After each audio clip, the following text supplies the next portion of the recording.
Sveiki. Noriu su jumis pasidalinti keletą įžvalgų apie laimingumą. Tai toksai dalykas, kurio mes visi labai siekiame. Mes visi norime būti laimingi. Norime nekentėti, norime, kad viskas būtų feng shui ir super duper šanti. Bet gyvenimas yra toks dalykas, kas mums periodiškai vis atmeta į liūdis, atmeta į kažkokį tai tenais kartelį, į kažkokius ten dalykus. Ir mes sėdim, kaip mums dabar čia gyvenimą palinksminti, kaip jį pagerinti, kaip jį paturbinti, kad būtų labiau, plačiau, geriau, miau ir visa kitka. Taigi, apie ką visas tas mūsų didžiulis noras? Įsivaizduokit, kad šitas popieriaus gabalas yra padalintas per pusę. Vienoje pusėje yra vien tik tais negatyvas. Čia yra negatyvo pilna. O čia yra vien tik pozityvas, vien tik nam ir geri dalykai.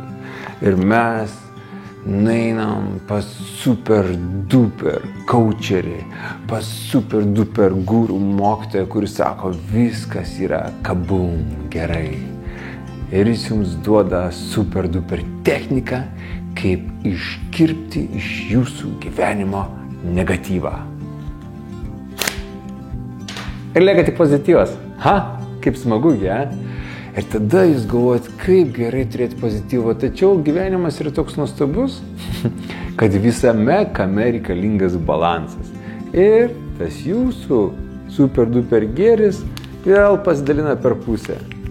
Ir po kiek laiko visa tai, ką jūs vadinate super duper gerai ir wow, staiga tapo pusė gerai, o kita pusė vėl tapo negatyvų, kuris vėl panaudoja tą pačią techniką ir vėl nukerpat. Jums lieka 25% jūsų buvusio gyvenimo pilno spektro. Bet dabar viskas vien tik super duper. Visame kame yra balansas, tad ir jūsų 25% vėl dalinasi per pusę. Ir dabar jūsų 25% turėdami pasidalinę per pusę vėl paėmė tą pačią super duper techniką ir lieka tik 12,5% jūsų gyvenimo. 12,5%.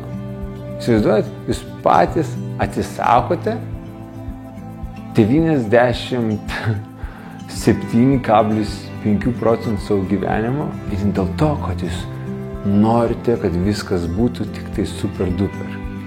Argi tai gyvenimas? Tiesą pasakius, mes tą patį dalyką taikome ir žmonėms. Mes norim, kad jie būtų vien tik tais geri, vien tik tais nice. Tokie pūkuoti, tokie švelnučiai, tokie paklusnus, visus mūsų troškimus, norus susapnuoja, o ryte mums nubudus jau vykdo. Mums net nereikia šnekėti, mums nereikia bendrauti. Visi viską žino apie mus ir mūsų norus, troškimus, mūsų traumas, mūsų minų laukus ir apeina viskas paštą, viskas super duper nice. Ir vieną dieną kažkodėl tie žmonės pradeda mūsų šknisti. Mes kažkodėl tai norėjom juos iškirpti iš savo gyvenimo, dėl to, kad knisa kažkas tai juose. Ir viskas gimsta grinai iš to paties dalyko, kad mes nepriemam kontrasto. Mes norim, kad vien tik būtų nice, kad viskas būtų tik super, tik tis ir visa kitka. Kai gyvenimas yra labai paprastas, yra naktis, yra diena. Yra gerai, yra ne kažką.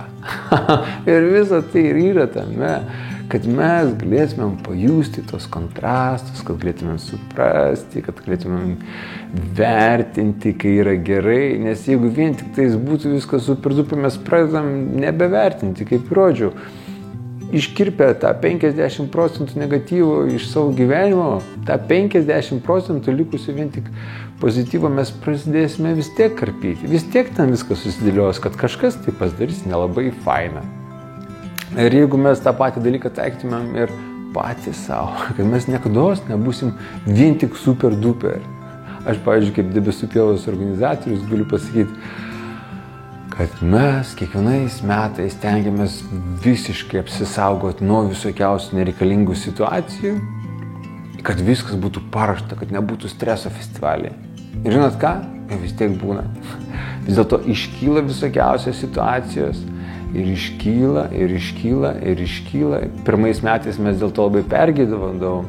Įsivaizduodavom, kad tai yra kažkokia tai mumise esanti klaida, brokas, nes mes nepasiruošę, nes mes nenumatę. O paskui suprantam, kad ir kaip mes besiruoštumėm, visą laiką iškils kažkokie niuansiukai, apie kuriuos mes net neįtariam, nes nauja vieta, nauji žmonės, naujos sąlygos, naujos aplinkybės ir badam, mes vėl kažką tai ten viniuojam. Ir kaip yra toks pasakymas, kad paukščiai pasitikė ne šaka, ant kurios jie tupi žinojimo, kad šaka labai stabili, o savo sparnais. Kad šaka gali lūžti velniop, o jie išsilaikys balansą, nes jie turi sparnus. Tai tas pats dalykas yra kaip mūsų vidinis gebėjimas spręsti situacijas. Yra tas dalykas, kuris labiausiai reikalingas. Ne iškirpinėti negatyvą, iškirsti negatyvius žmonės, ten pabėgti nuo sunkių, sudėtingų dalykų, o būtent žinoti, ką daryti su sunkiais dalykais. Jūs nueinate į sporto salę ir turbūt nenorite kilnoti ten pripūstų kažkokių tai svarmenų, kur parašyta 10 arba 30 kg paimat, o ten taip lengva, viskas tik oro pilna. Jūs kilnojat tais pozityvius tokius sunkumus ir niekas neauga, jokie raumenys. Kad raumenys augtų, reikia to tokio, reikia prakaito, reikia skaudėtų kūną po tos treniruotės. Tada vyksta augimas. Tai tas pats dalykas vyksta ir su mumis. Mes atėjome šitą pasaulį ne tam, kad prabūti tokioj medūzos būsenai. Mes atėjome šitą pasaulį, kad augti, kad bręsti, kad suprasti, kad tobulėti. O tam reikia krūvio, tam reikia tokia iššūkių, kurie būtent mus ir augina labiausiai. Taigi, bet to, kad iškirpinėti iš gyvenimo negatyvą, išmokime tą negatyvą įdarbinti, paverskime į mūsų svarmenis, kurie padeda mums raumenis augintis. Turime kažkokius tai, sakykime, žmonės, kurie mūsų užknisa, vietoj to, kad juos ten iškirsti ir atitolinti pamoką, nes, patikėkit manim, jūs tokius pat žmonės susirasite kitose vietose ir vis tiek jūs susidursite akistatoje su ta pačia situacija, kol jūs neišmoksite pamokos. Jūs ir vėl grįžtite 2 metams. Kiekvieną kartą, kai jūs nutraukite santykių su kažkuo, tai bėgate nuo kažko, tai jūs tiesiog atidėliojate savo patirtį, kurios jūs čia atėjote patirti. Taigi, vietoj to, kad bėgti, iškarpyti ir kažką, tai jūs tiesiog turite užduoti savo klausimą. Kodėl aš dabar šitoje situacijoje? Kodėl dabar tas narcizas arba šita narcizė prieš mane ir dabar sukamos smegenys? Kas tokio manyje atvedė mane į šitą vietą, į šitą santykį, į šitą situaciją? Kas man yra per pamoką dabar? Gal pasakyti, kad kokie įdomus mano sprendimai, daugiau niekados nebesirinksiu to. Arba kas mane šitoje situacijoje labiausiai traukia, kodėl, ko aš čia ieškau, ko aš čia atsilinkau. Taip, aš jums labai rekomenduoju iš dalies susireikšminti ir pagalvoti, aš. Kodėl jūs toje vietoje, kodėl jūs taip darote, kodėl jūs pasirinkot, kokie jūsų proto niuansai sako, kad tas pasirinkimas yra geriausias. Jeigu yra pažiūrėjus tiek daug gerų pasirinkimų, yra tiek daug laimingų žmonių, tiek daug pagarbiai besilginčių žmonių, žmonių, kurie nei smurtauja, nei pikžodžiauja, nei terorizuoja, bet jūs kažkodėl tai atsidurite vienoje arba kitoje situacijoje, kur kažkas tai tupi jums ant smegenų ir lesa jas. Tai yra pamoka. Nereikia nuo jos bėgti, reikia priimti, reikia pasakyti ačiū, suprasti pamoką ir eiti toliau. Ar visos tos kitų žmonių priėmimas nevyksta tol, kol mes nepraktikuojame savo paties priėmimo. Kai mes nenorime matyti tų savo lepsusų, kai mes sakome, oi, mes tobulai, čia kiti kalti, tik tais aš esu tas teisingasis, tik pozityvas. Aš neįlipu į šūdą, aš neįlipu į purvą, aš nepasakau nesąmonių, aš vien tik šviesa, vien tik feng shui, vien tik tais ten super duper šanti. O kai pasakai, jo, vienas mano sparnas baltas, kitas juodas. Dieną aš galiu šypsotis ir būti, o naktį galiu būti visiškas velnias. Ir tai yra aš, visas, skirtingas ir balanse. Žinote, nėra blogai turėti tamsos savyje. Nei toks kaip paragas gali padėti mums išlipti iš situacijų, bet mums reikia išmokti tą tamsą įvaldyti, pažaboti, kad jinai taptų įrankiu, kuris mums padeda augti, o ne žlugdo mus, kuris tempia mus į apačią, kuris bando uždominuoti. Ir kaip sakiau, jeigu mes bandom vien tik pozityviais būti, tai patikėkit, nėra jokio poreikio būti vien tik negatyviais, nes tai vėl bus tas pats disbalansas. Bet kai pradedam suprasti, kad mes kartais primalam visokio kartais mes padarom ne kažką, kartais įvažiuojame į balą ir aptaškom kitus žmonės. Ir kai mūsų aptaško kiti žmonės, mes sakom, karma grįžo, man palengvėjo, už tą kartą, kaip aš kažkada tai kažką tai aptaškiau, dabar pats esu aptaškytas, jėga, atsiskaityta. Dabar aš galiu ramiai vaikščiot ir žinot, kad niekas manęs nebeaptaškys, nes skolos grąžintos, suprantat? Ir kai mes pradedam save priimti, mes kažkodėl tai pradedam žiūrėti ir kitus žmonės. Jie tenais blaškosi, rėkia, ten staugia, tenais. Tu žiūri jos, eina per savo patirtis, per savo procesus, o mes taip nesusireikšime. Mes tik, praėjo. Kaip vienas meistras sako, leisk mintims ateiti per paradinės duris ir išlydėk jas per galutinės duris. Tiesiog nevaišink jų arbata. Ir jeigu jūs esate kažkokioje situacijoje, kurioje jums nemalonu ir nesmagu, žinote, mūsų kūne yra daug receptorių. Yra uoslė, matymas, klausa, skonis, lytėjimas ir visa tai mums sako, kur mes esame, kas vyksta aplinkui mus. Ir jeigu mūsų visi sensoriai sako, kokiam čia dabar tvarte stovi, čia smirda, čia vaizdas ne kažką, čia garsas ne kažką ir estetika tokia, tai kodėl tu čia esi? Kodėl? Kokie tavo pasirinkimai čia atvedė tave į šią vietą? Taip? Ir kai mes pradedam suprasti, kad visa tai mums duoda klausimą, kokį velnių mes esame tame, mes galime pradėti ieškoti atsakymų. Bet jeigu mes stovėsime visam tam mėšlę ir sakysim, čia vat sienos ne kažką, čia vat tas, čia mėšlas yra kaltas, kad aš jį užuodžiu, čia niekas nesikeis. Reikia priimti, kodėl aš darau tokius pasirinkimus, kodėl aš ateinu į tą vietą, kokios mano vaikystės traumas ir paternai mane velka į tą patį dumblą. Kas čia paparaliai? Žinote, kaip žmonės kartais turi priklausomybių kažkokiems tai, nežinau, kas ten bebūtų, žaidimams, ar ten lošimams, arba svaigalams. Ir jie įsivaizduoja, kad jeigu jie nustos vartoti, problema išsispręs. Bet pagrindinis dalykas yra tame, kad reikia žiūrėti, kodėl aš vartoju. Kai išsprendžiate problemą, patikėkit manim, problema išsisprendžia. Aš buvau kažkada vartojęs stiprius narkotikus, heroiną. Ir kai aš nusprendžiau mest, aš mečiau be jokių medikų pagalbos, nes man reikėjo to kaip gyvybės. Man tai buvo gyvybės ir mirties klausimas ir aš mečiau be jokių problemų. Ir po kiek laiko aš buvau susilaužęs ranką, ten darbe nutiko nelaimingas atsitikimas. Ir man davė tokių stiprių nuskausminamųjų, kuriais kai kurie žmonės vaiginasi.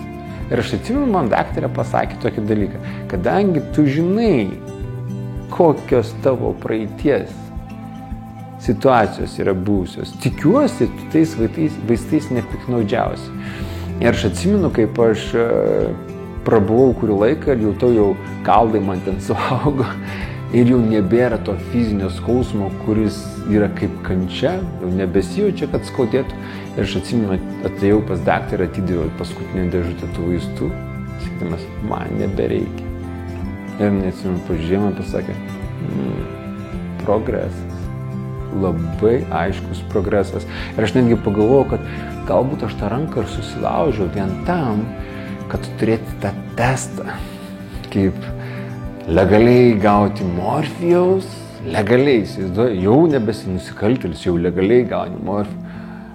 Ir staiga pasakyti tam visam dalykui, ne, ačiū, bet nebe.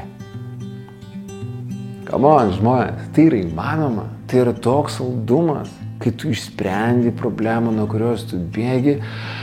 Ir tada tie visi narkotikai, kai buvau šį rudenį Gran Canaria, eina tie dileriai, man siūlo visokiausius narkotikus, o aš juokiuosi, sakau, hebra, kažkada man būtų tai labai patikę. Dabar man yra tiesiog smagu matyti, kaip jūs stovite su to medžiagom, kaip mano kišenė yra pakankamai lėšų, kad nusipirkti viską, ką jūs turite, o aš tiesiog nenoriu, nes man patinka būti tuom, kuom esu, kaip esu, kas esu.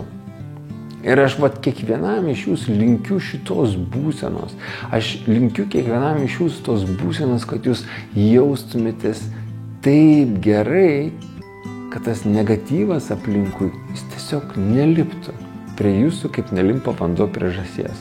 Tiesiog ne mano, ne apie mane. Man to nereikia.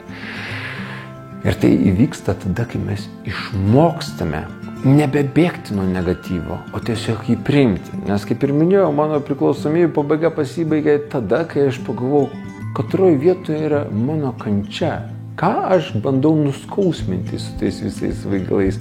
Ir tai buvo mano prisiminimai apie dalykus, kuriuos aš laikiau labai nesąžiningus ir skausmingus, kurie nutiko mano vaikystėje ir mano paauglystėje.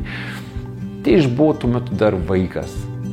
Ir naiviai priėmiau save visus tus dalykus. Bet kai aš suaugau, atėjo mano atsakomybė man išspręsti visą tą reikalą.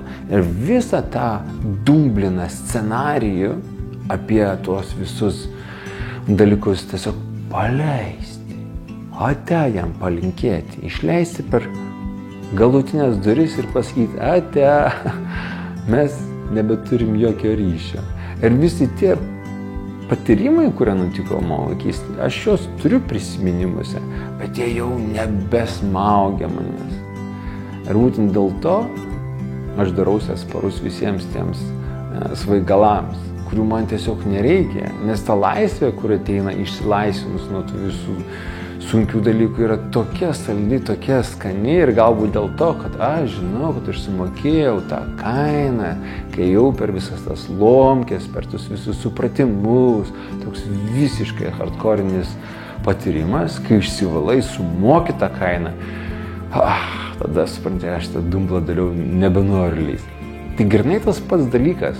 Kaip mūsų gyvenime negatyvas, jis yra negatyvas tik tais tada, kai jis turi galios būti negatyvų ir turi galios padaryti tai, kad mes nenorėtumėm jo, kad mes norėtumėm nuo jo bėgti, tada negatyvas turi galios. Bet kai mes tiesiog žiūrime į tuos visus negatyvius dalykus ir tiesiog sakom, čia yra pozityvių dalykų, antroji pusė, kuri reikalinga, kad būtų balansas. Todėl aš sveikinu ir šitą pusę. Ir tai yra okei, tai yra okei.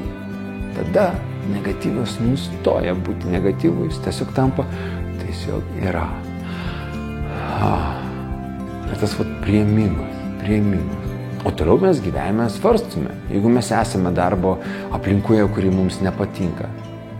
Mes išeiname iš jos, ne dėl to, kad viskas daugiau nebenoriu, jie čia neverti, o tiesiog aš vertas geresnių sąlygų. Aš matau, kad kitose vietose aš išreikšiu save labiau.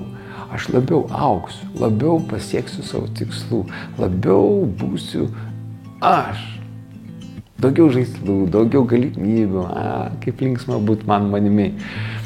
Ir jūs einate ten, ne dėl to, kad jūs bėgate nuo kažkokio negatyvo, o jūs einate į augimą. Ir galbūt todėl, kai pažiūrė į senus žmonės, jie jau priema visus kaip yra. Jau ant nieko nebestumė, nieko nebenori pakeisti. Kiekviena diena yra šventė, netgi tokia diena, kai dangus cepelinų spalvos ir viskas yra okei. Tai yra dar viena diena šitoje nuostabioje planetoje, tame kūne, kad ir koks jis bebūtų.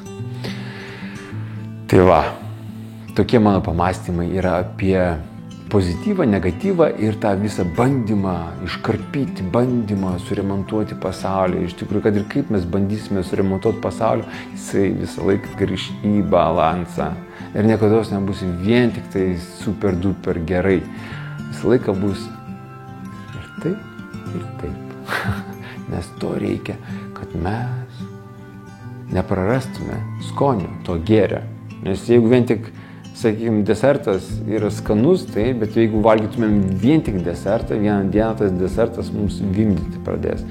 Mes negalėsime jį pažiūrėti, mes pradėsime norėti kažko tai tokio nedesertiško. Ir galbūt netgi tiesiog vieną dieną, arba 2, arba 3 pasninko taps, o dievai, kaip smagu, galų gale nebeturi to šlikštaus, saldaus skonio burnoje.